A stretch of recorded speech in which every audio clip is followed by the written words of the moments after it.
Alright, this is a video I've tried to make several times, but my daughter keeps coming in and asking me questions, interrupting things, and knocking over the camera. So she is in bed now, and hopefully will stay there, so I think we can actually get to this video.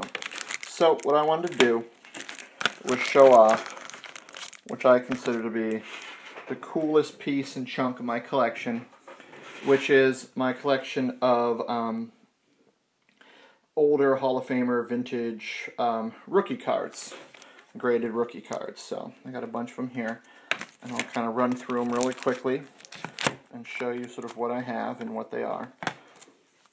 This is the most recent addition to the collection.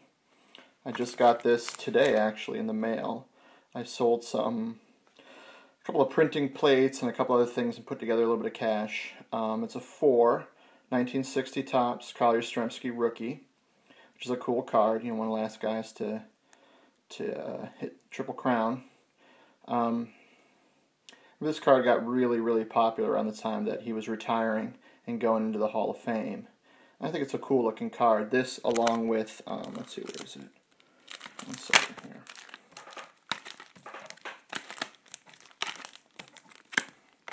This guy, Willie McCovey, are two of the more sort of unique looking rookie cards. What's fun about these two is they're from the same year, but they're so different looking. You know, you got that one and you got that one. They're both pretty cool. So this one's a 5, which is cool. It's got the little Topps All-Star Rookie trophy, which has become, you know, kind of an iconic Topps thing. His face looks a little funky. I don't know if they colorized the photo or whatever, but it just kind of, like there's not a lot of detail or something. It kind of blends together. Kind of looks like an alien. But anyway, Willie McCovey, one of the greats. And then this guy, another one of the greats. But I love the look of that card, so I'm really excited. I just picked that up. VGEX4. Go through a few others. No particular order. So this card's pretty cool. Rod Carew rookie. The batting title machine from back in the 70s. This card was actually, you know, it's rated a 3. And I paid, I think, close to $200 for it maybe. But a lot more than a lot of other cards that had higher grades. I guess Rod Carew still got some decent heat as far as his rookies card's concerned. But I easily, for this card as a 3, paid double for what I paid for this guy as a 4.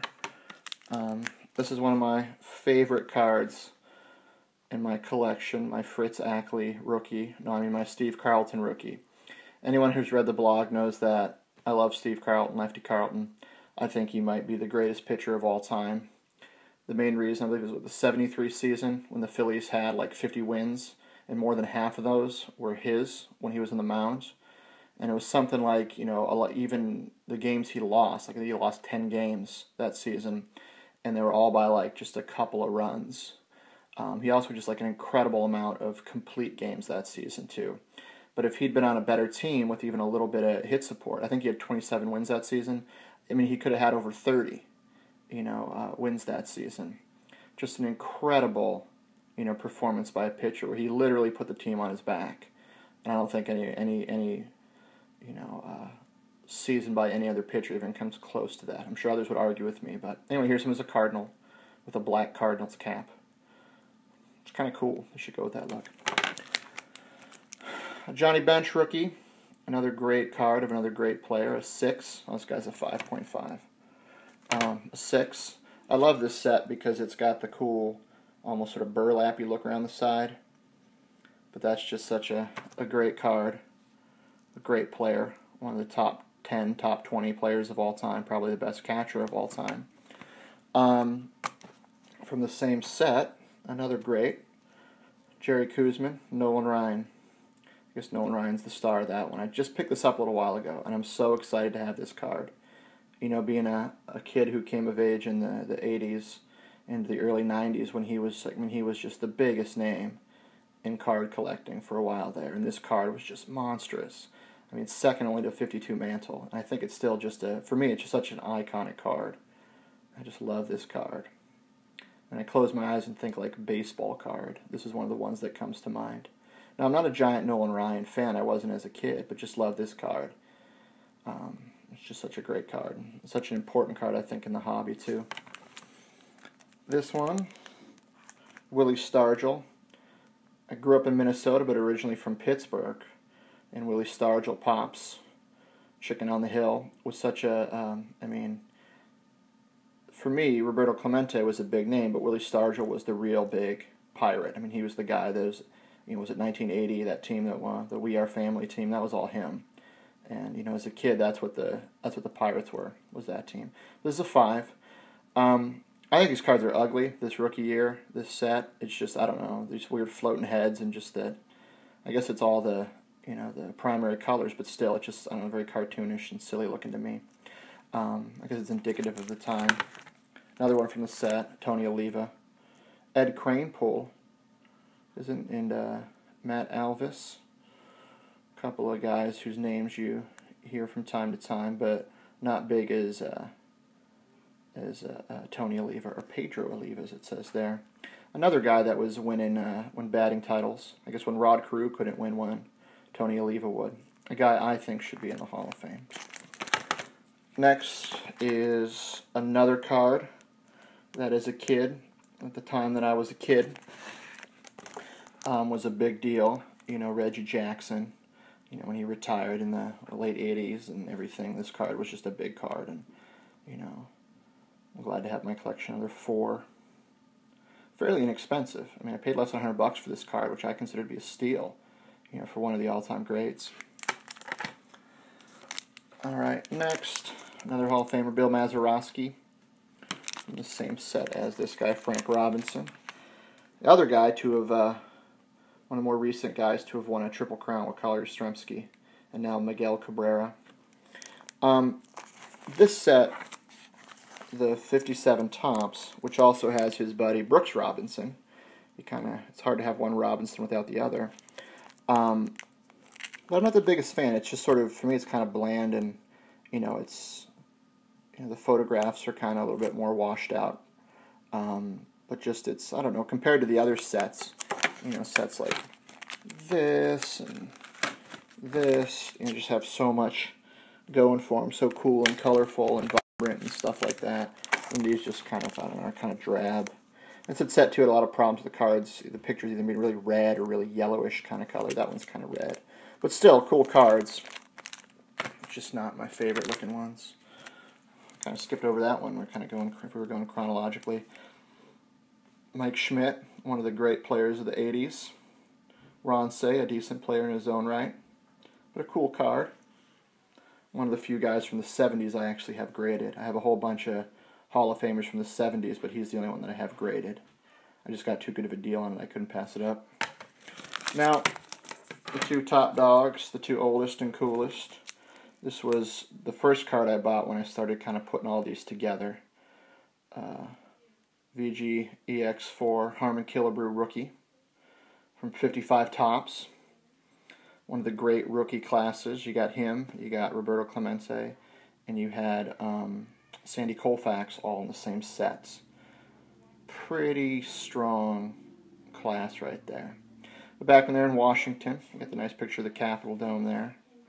So that's pretty cool. Then the final card, the monster, the best. Roberto Clemente rookie. I love this card. You know, once again, with Pittsburgh ties, you know, Roberto Clemente, you know, the great pirate. I might like Stargell more, or remember him more, but, you know, I mean, clearly the best pirate of all time has to be Roberto Clemente. And it's just a cool looking card.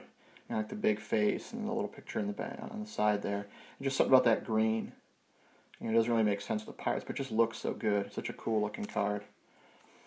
So, I sold a, what was it, a Derrick Rose gold autograph number 10 to buy this card, and I think that was a pretty good decision.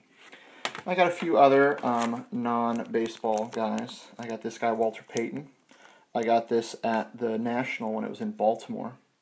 I traded a handful of cards for it. I think it was a John Elway rookie ungraded, a Michael Irvin autograph, like a 02 Fleer Legends autograph or something, and then also a LeBron James just base Topps rookie. Maybe something else, I don't remember. But I got this, and I got what was it? It was a Willie Stargell patch card that I gave to my brother. But a 5 here. Biggest problem with it is the color on this card. I don't think it's faded. I think some of these cards just didn't have as good at printing. But, Walter Payton is such a monster guy. Played for the Bears, just that great Bears team, and one of the bigger names. And, as far as guys coming out of the 70s that's not a Steeler, it's hard to get much bigger than Walter Payton. And the last one is this guy. I'm going to pull back a little bit because the card's so big for such a big guy. Lou Alcindor, Kareem Abdul-Jabbar, if you will. This card's pretty cool. I got this card for not a whole lot, and it's a 4. But if you look at the corners and stuff, it's in really good shape. It's just a little bit off center to the bottom, which I think if with the newer qualifiers, it probably would be like a 6 or 7 miscut. But nonetheless, pretty cool. And for one of the the scoring leader. But I always love these cards. It's got the cool little little cartoon guys, and he's wearing what looks like to be like a warm-up. But I know a lot of these cards have the guys wearing their jerseys backwards. They must have had something with licensing of the team names, so a lot of the guys have their jerseys backwards, so the necks are all tight around their throat. So it's kind of funny looking on their shirts. This is a good set. Bill Russell's got a rookie in here, and I think Pete Maravich and a bunch of other guys. But that's a cool card. I love that one with its giant case. So those are my Hall of Famer vintage cards, rookie cards, Hall of Famers, and Tony Oliva. But pretty cool. So I'm a fan. I took a bunch of more modern stuff like, some autographs and some patches and low number cards, and have been selling them on eBay and picking these up. And for me, I just think this is a much cooler thing to have in the collection. They're just, it's not just baseball cards, but it's got some nice sports history to them, and I think will always, have some value and some interest. So, especially this guy. My brother, I think, is envious of this card. My brother's the Pirates fan in the family, and I think he's a little jealous of the fact that I have a Bob Clemente rookie card. So, there you go. See ya.